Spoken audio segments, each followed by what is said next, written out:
So let's start the show with this. Yesterday was the home run derby, and this is the way it works in sports. Stars get ratings. Aaron Judge got ratings last night. Highest ratings in the home run derby in 8 years. And it was a display. And he won the home run derby. And he is a New York Yankee. And yesterday on our show, Alex Rodriguez, A-Rod, predicted greatness. Here was A-Rod yesterday on Aaron Judge. But here's a guy, Colin, that I'm so excited for. For the first time in a long time, we have a LeBron James type of personality and size that can transcend sports. Here's a guy who's 6'7", 275 pounds, 9% body fat, 32-inch vertical. The guy bench presses 400 pounds, squats 500 pounds, and he's an amazing figure. I mean, and for the next generation to say, well, there's a guy that could be a tight end and an all-pro, and he chose baseball. Why can't I? And hopefully the kids are taking notes of Aaron Judge. But here's the interesting thing. He is now 25. Serena won her first major at 17. Tiger won his first PGA event at 20. LeBron was 19 out of high school, averaged 20 a game. And at 22 years old, Adrian Peterson for the Vikings rushed for 1,300 yards. Last year, Aaron Judge was called up late in the year, and he hit 174. He toiled for 3 years in the minors. 1 year didn't hit particularly well in AAA. So is he LeBron, Tiger, and Kobe Bryant? And I would argue, oh, yes, it's very possible. Baseball is, frankly, a lot harder. It is. Baseball reminds me of junior high and high school yearbooks. You ever notice this? Even the really, really attractive people at that stage at 13, 14, 15 have the awkward stage. The teeth aren't perfect. There's some acne. It was a bad hair stage. And the truth is, if you look too perfect at 12, 13, 14, 15, too much too soon can lead to problems. Same in baseball. Yasiel Puig, too much too soon. Mark Pryor, Jabba Chamberlain, Kerry Wood. Part of what makes baseball players great is the grind. Mike Schmidt's the best third baseman I've ever seen. He was a 260 hitter in the minors. First year, wasn't very good for the Phillies. Hit under 200. Wade Boggs toiled for 6 years in minor league baseball. Next to Tony Gwynn, Rod Carew, best pure hitter I've ever seen play. Phil Niekro was a Hall of Famer. 7 years in the minors, 3 more to really hit it in Major League Baseball. Aaron Judge was not a huge power guy in college. 1 year of AAA, hit 224. He is actually now a better major league hitter than he was a high school hitter, a college hitter, and a minor league hitter. Serena can win at 17. Tiger can win at 20. LeBron can be amazing as a rookie. Same with Adrian Peterson. But baseball is harder. And I would argue the great players have struggled at some point, have gone through the grind, and didn't get it all early. So when you look at Aaron Judge, I see the look, handsome kid. I see the size. I see the demeanor. I see the pinstripes. He, to me, is the next big thing. And here is a little bit of an exhibit of what he provided last night to win the home run derby, the highest rated in the last 8 years. Towering fly ball hit, and it hit the stanchion up top. What do you do with that? Nothing, they say. That's unbelievable. He hit the roof. Yep, I've never seen that. High fly ball left field. This one is, I don't even know where it went. I don't know where it landed. 3/4 up on the glass out there. 513 feet is where they said it went. Aaron Judge, congratulations. Is he the LeBron, the Tiger, the Serena? I'm not sure, but don't hold it against him that it's taken him a while and it's a really tough path. That's what baseball provides. Want to shift gears. I thought this was interesting last night. Expectations have a lot to do with how people view all of us. Lonzo Ball sat out a summer league game last night. I'd like to repeat this slowly. Lonzo Ball sat out as a precaution, a summer league game last night. That was met with disdain. People were outraged that, he missed a summer league game. Expectations. De'Aaron Fox is a really good player. It would have been okay, I said it, if the Lakers drafted De'Aaron Fox. But they drafted Lonzo Ball, and because of the hype and his dad and his game and people like me who can't wait to see him play, the expectations are unbelievable. I'll give you an example. Anybody ever fly in the last couple years? Have you ever noticed where movies are better on a plane?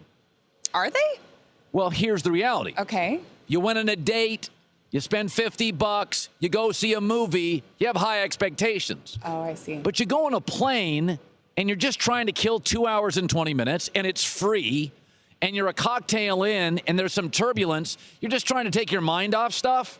And that average movie, whatever it's called, John Cusack, probably in it. Maybe Will Ferrell, Nick Cage. You get off the plane, you're always like, honey, it's a great movie on the plane. What was it called? No idea. It's a great movie. Wouldn't have been a great movie if you go to the theater, drop 40, date doesn't go well, a lot of pressure. So, expectations.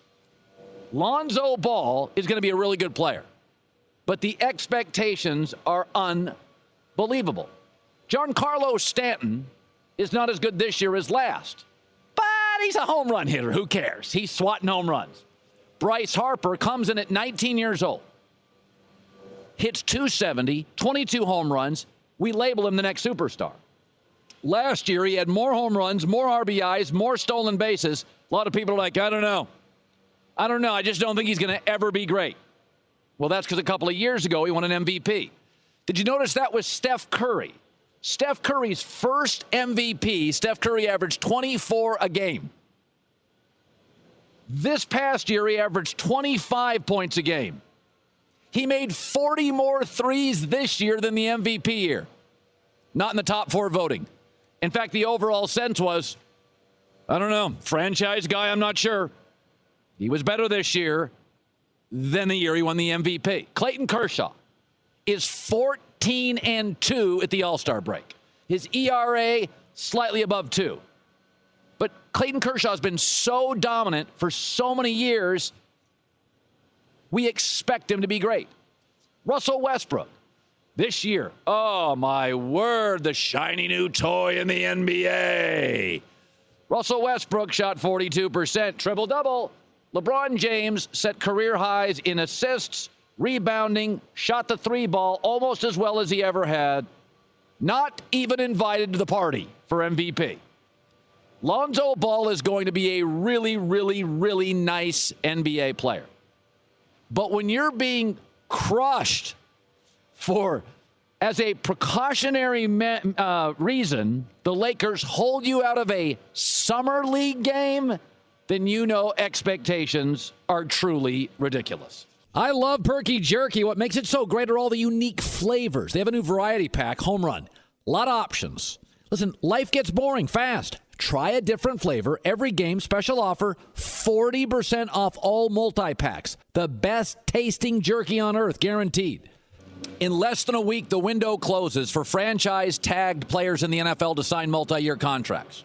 So the Washington Redskins, a team in a very competitive division, where other teams in their division are now starting to roll, can't figure out what to do with Kirk Cousins because they view Kirk Cousins as a backup. And they view Jay Gruden as a really smart offensive guy, and he's just elevating a very average player in Kirk Cousins. And this goes a long way in perception. Kirk Cousins, because he was the second quarterback taken by the same team in a draft, is to some degree viewed as a backup. Whereas a first-round quarterback will be given chance after chance after chance because, well, he is viewed as a starter. He, of course, is a star. Kirk Cousins is a better quarterback than RG3. That is not disputable. He's more physically formidable. He has got a more accurate arm. He appears to be able to stay much healthier, and he's been more consistent, and frankly, he's been a better teammate. Players like Kirk Cousins. Kirk Cousins is better than RG3. RG3 did some babysitting first year. Shanahan helped him win Offensive Player of the Year, Rookie Offensive Player of the Year. Really wasn't, Andrew Luck was. But here's what's interesting. So Kirk Cousins last year throws for 4,900 yards, 25 touchdowns, and 12 interceptions, and completes 67% of his throws. And the Redskins aren't sure if he's a franchise quarterback.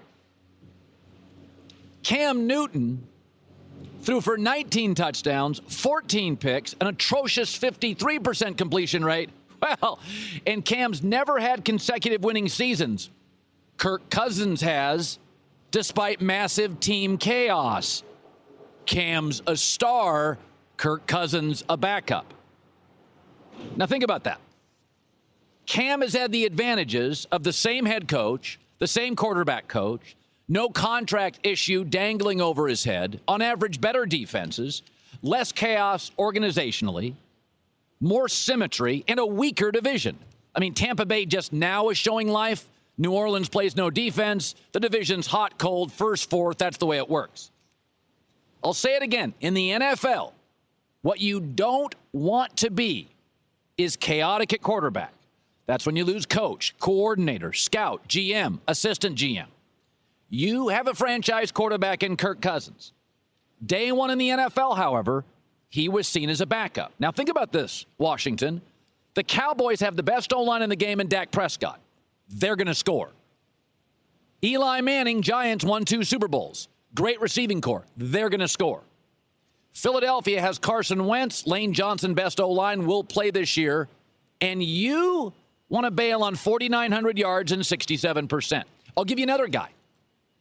Here in Miami, Ryan Tannehill. Ryan Tannehill, future of the Dolphins, has been given time and time again a chance. Ryan Tannehill's career record is under 500. His in-division record is 10-17. Even if you took the Patriots out, and it's just against the Bills and Jets, he's like sub 500. Last year, 19 touchdowns, 12 interceptions for Tannehill. Viewed, however, as a starter.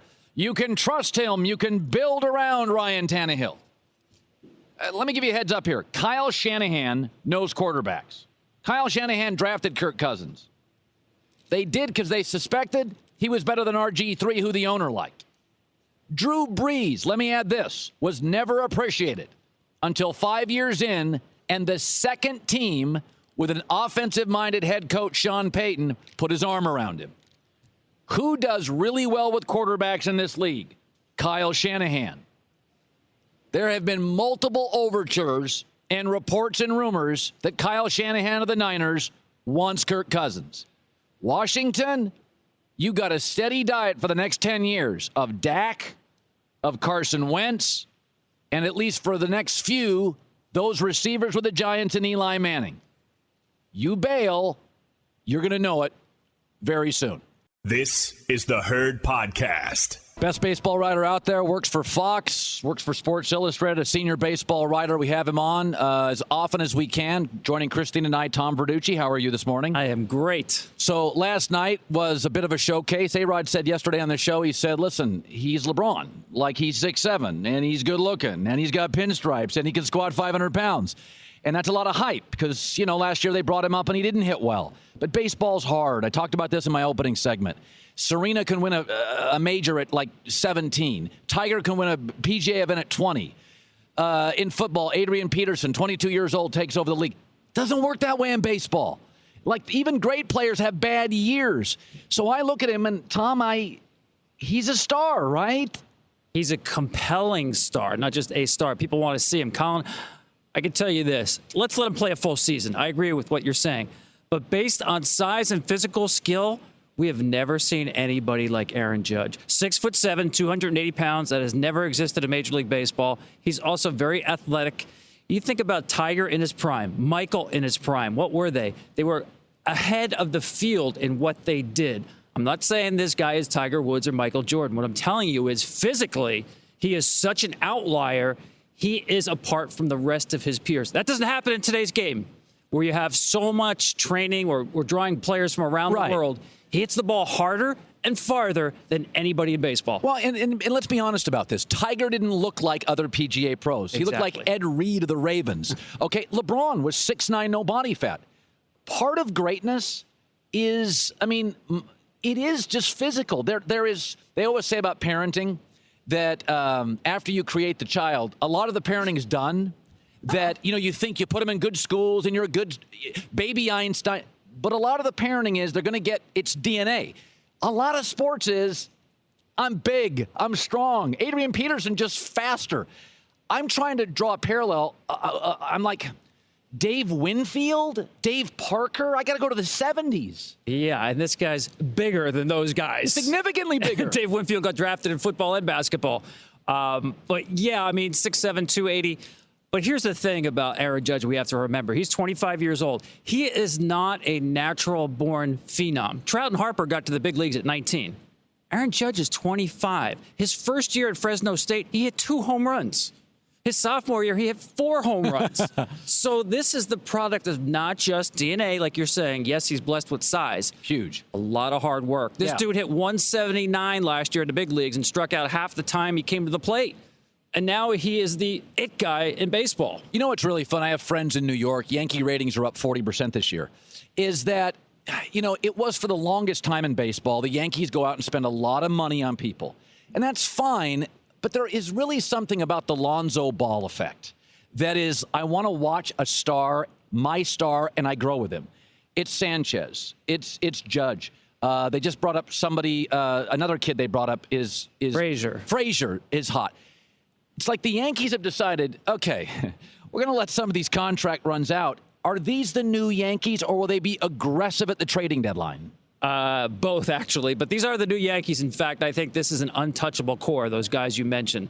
They'll try to improve this team because they are a playoff contender, but not at the expense of what you said, these homegrown players going forward. Because, yes, for the last couple of years, I'll be honest with you, if you're a Yankee fan, there has not been a player who you wanted to pay money to go see on the Yankees. Partly because a lot of those were imported as free agents. And they were injured, and they were older players. And they were older. Now it's, let's see the guys who have come through our farm system. That's more important in baseball than any other sport, to watch a player grow within the system. The way it works, we were talking about this yesterday. I know the Warriors are going to be good for several years. In football, if I have Belichick, Brady, I know they're going to be good. Baseball is cruel. Tom Brady doesn't need rotator cuff surgery. Don't talk Tommy John in football. So the Cubs are great, and they're unbelievable. And you watch them, and you're like, 8-year run. And this year, they don't have the pitching. They don't have a leadoff hitter. Is it possible, despite Theo's brilliance and Joe Madden, it was lightning in a bottle last year? It wasn't about 6 years of greatness.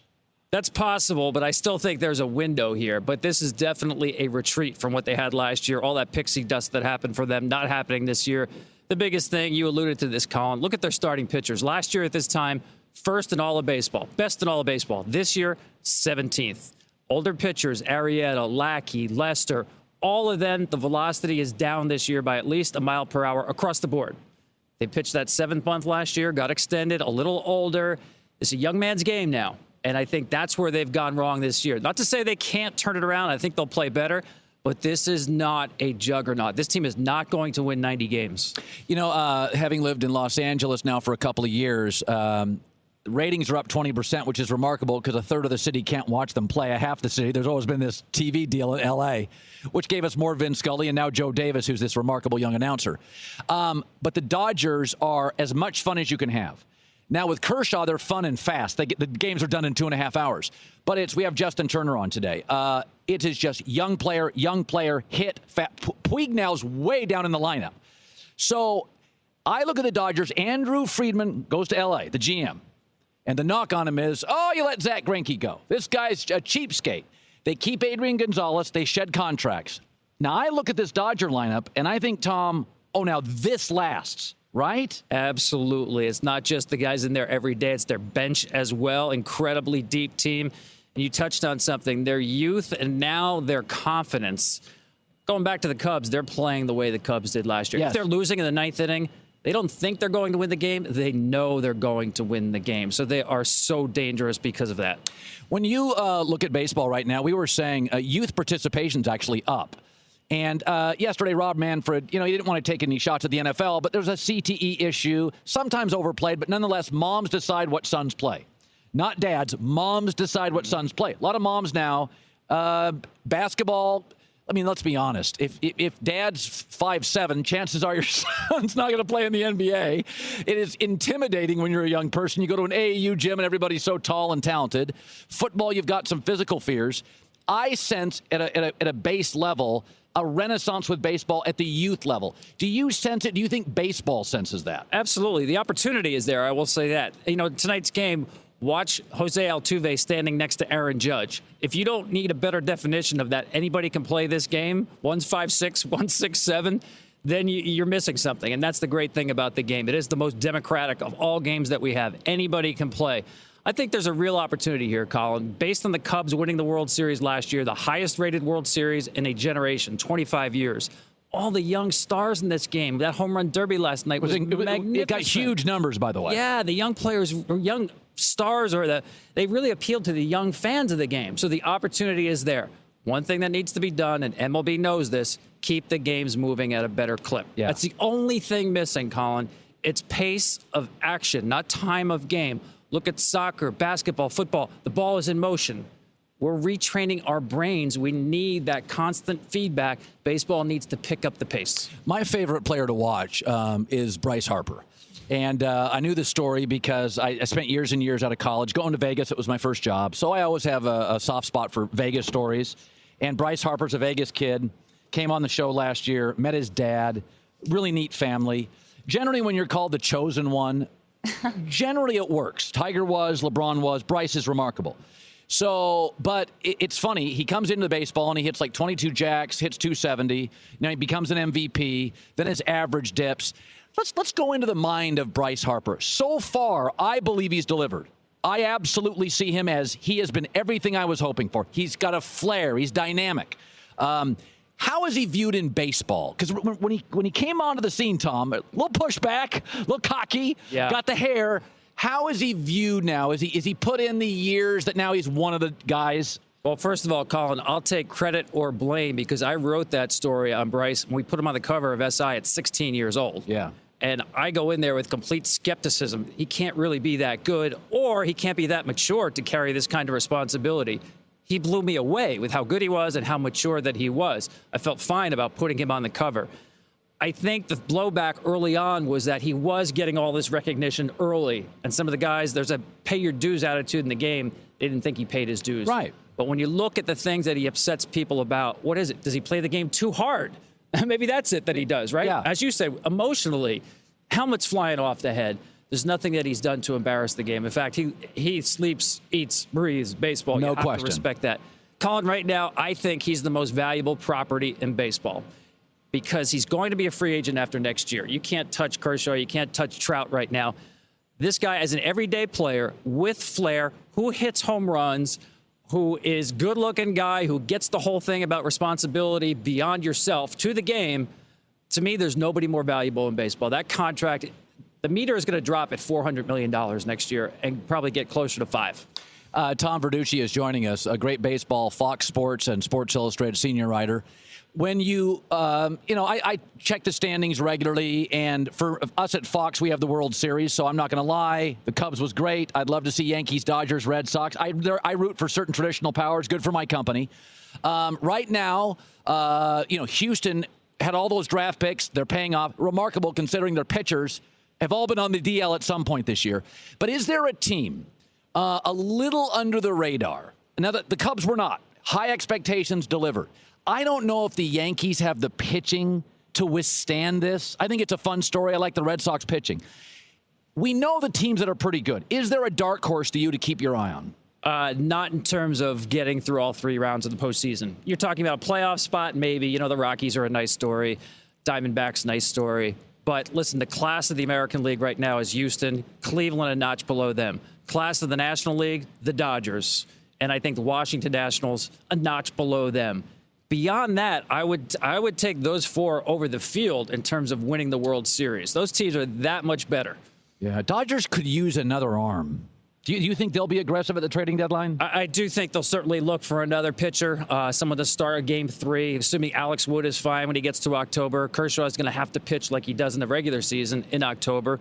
But remember what the Indians did last year, Colin. It was more about their bullpen. You get in the postseason, you have twice as many off days in October as you do in the regular season. It's a different game. You can go to your bullpen more often.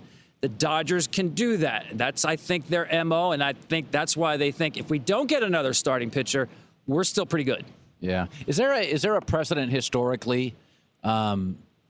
Did batting averages come down in the postseason because you're facing? They do. I mean, you're not going to see a number 4 or 5 starter. You're not going to see the last guy to the bullpen. So yeah, it's tougher to score runs in the postseason. More situational. Yeah. Lower runs. Exactly. That's why I think the Houston Astros now are dangerous. Remember the last 10 years, they were like a lot of the analytically inclined teams. They thought strikeouts were just another out. But you look what wins in October. You have to put the ball in play. Now the Astros put the ball in play better than anybody in the American League. So they've gotten the religion on making contact, moving runners along. You have to play a little bit different game in October, and I think we've seen that with teams like the Giants and the Royals. You put the ball in play. The Cubs did a good job last year, and I think the Astros now are a very dangerous October team because of that. A humble man who has more employers than anybody in sportscasting, Tom Verducci. It's great seeing you. Great being here. Thanks. All right. Good baseball stuff today. Catch the Herd from noon to 3 Eastern on iHeartRadio and FS1. I thought this was interesting. A.J. Hawk, Green Bay Packers, good football player, wrote an article for the Players Tribune. Athletes often do that. And he talked about life after football. And there was an interesting quote at the end of this story. He says, for me, the only regret is that we didn't win multiple Super Bowls during my time in Green Bay. Think about it. You've got Aaron Rodgers, greatest quarterback of all time. You should have a shot at winning it all. We had a great group of guys around him, too. I played with Brett Favre for 2 years, Aaron Rodgers for 7. We only got 1 ring. Don't get me wrong, I'm always going to cherish that ring, but looking back, I believe we should have won more. Of course you should have won more. But Green Bay is not aggressive in free agency. Favre begged to get Randy Moss, and the Patriots got Randy Moss. Aaron Rodgers, 6-7 years ago, begging to get Marshawn Lynch, who'd also played at Cal, and Seattle went out and got him from Buffalo. Aggressive matters. This reminds me of Carmelo Anthony today, apparently very interested in the Houston Rockets, and that a deal will get done. Now, I've been saying this about Boston. The Celtics have been, if you could label them, more conservative, tentative, patient, frugal, reluctant, regardless of the words. Houston has been Chris Paul, now mellow, aggressive, going for it, progressive, risk-tolerant, gamblers. I would just say this. Young people like a good party. And what Houston is creating is, hey, man, Chris Paul, James Harden, we're going to make it happen, man. It's going to be a lot of fun. And sometimes you have to create your own momentum. The NBA and all sports, but specifically the NBA, has a history of rewarding risk takers. LeBron leaves Cleveland, comes back. KD at a good team, rolls the dice, going to be hated, goes to Golden State. Warriors had a championship roster, let's add KD. Celtics go Ray Allen and KG with Paul Pierce. Dan Gilbert goes out and re-recruits LeBron James. Lakers historically go for it. In fact, in hockey, there have been 6 times where a team has fired a coach in the season. That usually means the season's over and won a Stanley Cup. Baseball, Yankees have done it twice.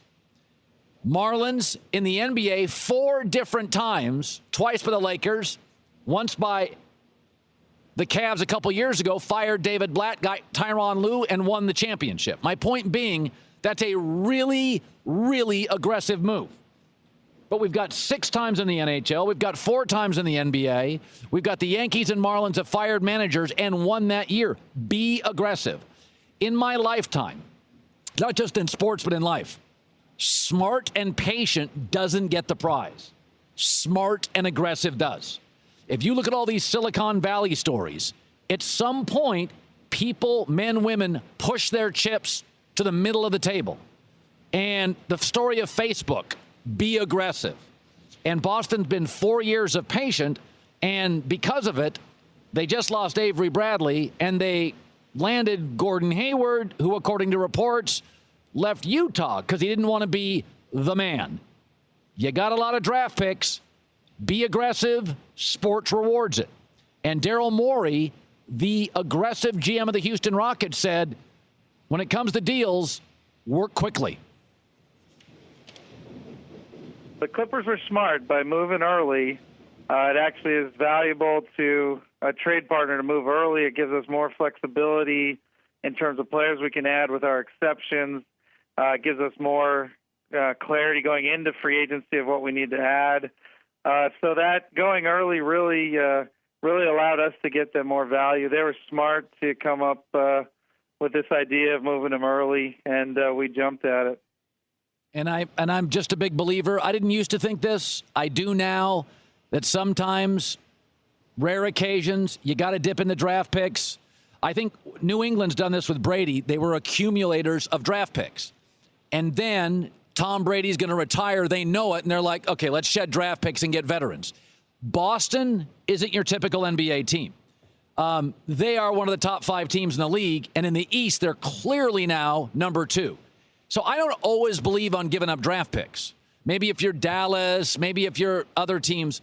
But when you're the Lakers and Boston and have a history of landing an occasional free agent, I think you give up draft picks and you go aggressive. And I'd say this, I have friends who are Packer fans, and that's the biggest knock Packer fans always say, is that the one time that Aaron Rodgers had a great defense, he won a Super Bowl. And Green Bay's always been reluctant. They rely heavily on either occasional trades or draft picks. Well, that's a bar stool missing a leg if New England's doing free agency. So I don't like what Boston's doing. I feel like they're not inching much closer. They lose Olynyk and Bradley. They gain Gordon Hayward. You know, cross your fingers on Jason Tatum, but I'd give up lots and lots of picks to get Porzingis. That, to me, can put you over the top. I absolutely believe that.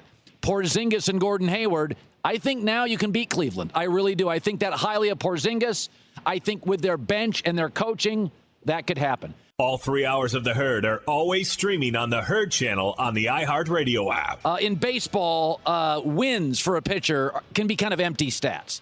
Adam Wainwright for St. Louis right now is 10-5, but he's got an ERA well over 5. Same team, Mike Leake is 6-7, but he has an ERA barely over 3. You see this all the time. I see it with countries. Japan has the longest lifespan expectancy. We're like 30-something. Well, we also don't have their mass transit system. We lose 33,000 people a year on average to car deaths, many of them unfortunately young. All car deaths are obviously unfortunate. Whenever I see stats, I want to dig deeper. Does it mean the quality of life here? Our diets are different than perhaps other countries. In baseball, there's a stat out there that I've always believed is a little overblown, and that is current assist stats.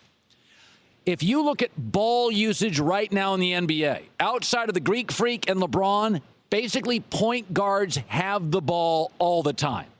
It is much easier to get to 8, 9, and 10 assists.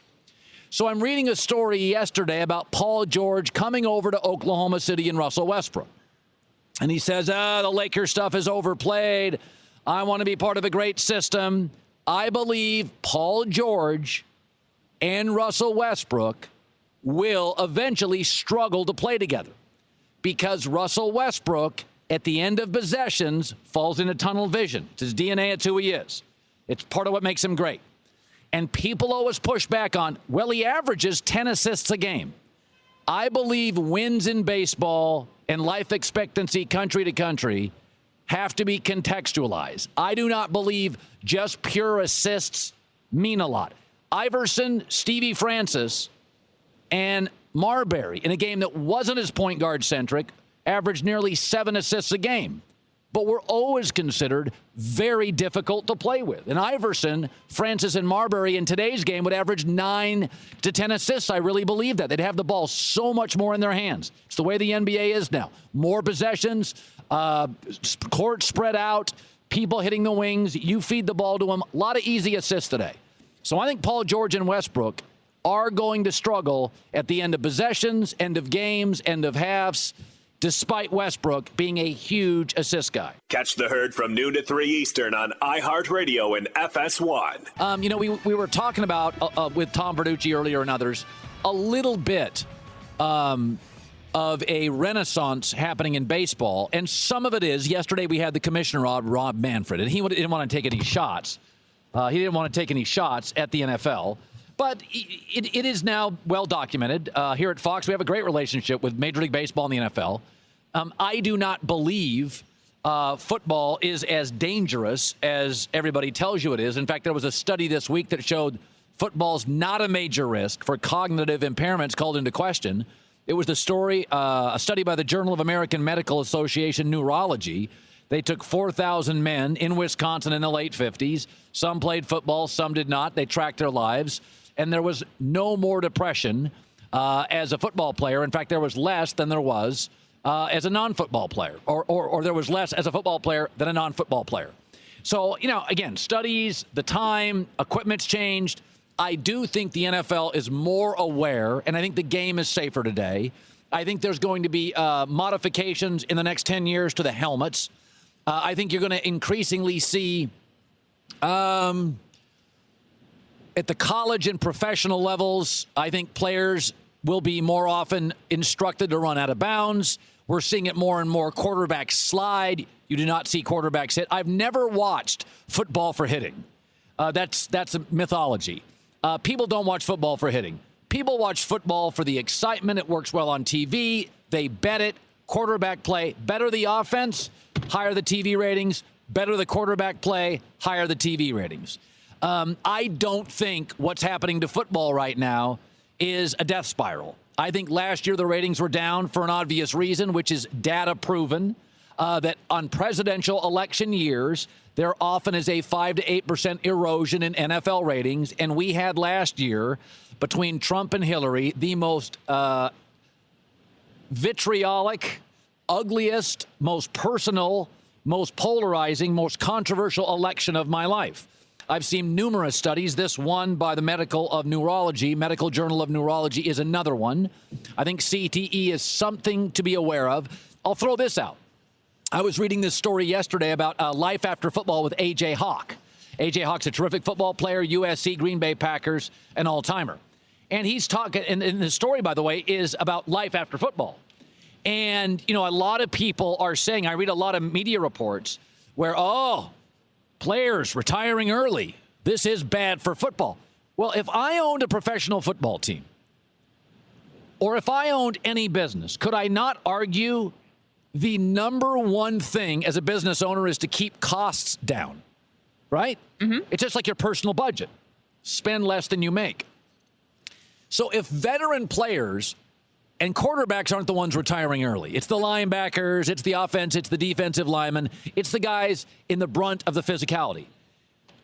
Tony Romo retiring early actually saved Jerry Jones money. And if players in football did, because of the transparency of the dangers of football, started retiring early, couldn't I argue, A, there'd be fewer horror stories 10 years later about football players because guys retire at 27, not 32. B, it's a lot of money off the books for owners. And C, the sport gets younger, where players that's the demo everybody wants. You get healthier players playing for a shorter period of time, making more money, and then exiting off the interstate of football into the exit of life. That wouldn't be the worst thing. So I do think there is a certain narrative now. The end of football is coming. I just don't buy it. I think football is going to get younger. That's money off the books for owners. I think there's a transparency, fewer horror stories. I think transparency is good for football players. I think the sport's as healthy, viable economically as it has ever been. I don't remember it being the number one show on 5 TV networks simultaneously. It has been for the last 6 or 7 years. Now, here is something that is happening, and this actually benefits basketball and baseball. You have people like Aaron Judge. Aaron Judge is enormous. He is 6'6", 6'7". Aaron Judge could have easily chosen football or basketball. What I would like to see, and I think it's great because I think baseball is just part of the fabric of the country, is if you do get more big, young, strong athletes that move into baseball from football. And we have a country now of 12 million people. We have a surplus of athletes.